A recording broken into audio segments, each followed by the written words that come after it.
ឥឡូវនេះទីមួខាងកើតបានចូលជាសមាជិកអាស៊ាននៅថ្ងៃទី26 តុលាឆ្នាំ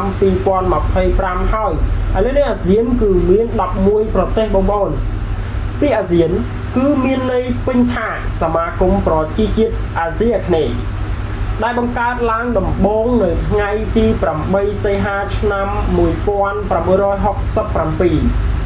ដែលមានប្រទេសដែលចូលរួមគឺមានប្រទេសថៃ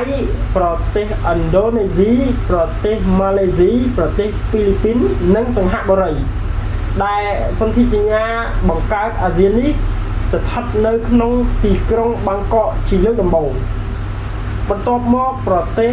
ប្រ៊ុយណេបានចូលនៅថ្ងៃទី7មករាឆ្នាំ1984ក្រោយមកមានប្រទេសវៀតណាមបានចូលនៅថ្ងៃទី28កក្កដាឆ្នាំ1995ក្រោយមកទៀតគឺមានប្រទេសមីយ៉ាន់ម៉ានិងប្រទេសឡាវបានចូលនៅថ្ងៃទី23កក្កដាឆ្នាំ1997និងប្រទេសកម្ពុជាបានចូលនៅថ្ងៃទី30មេសាឆ្នាំ1999ហើយក្រោយបង្អស់ហើយជាប្រទេសដែលចូលជាសមាជិកអាស៊ានចុងក្រោយ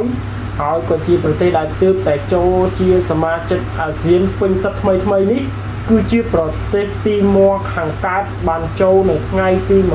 26តុលាឆ្នាំ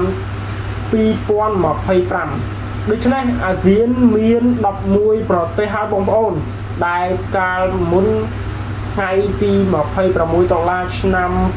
2025គឺមានត្រឹមតែ10ប្រទេសប៉ុណ្ណោះដែលបងប្អូនភាគច្រើនយល់ច្រឡំសមាជិកអាស៊ាននិង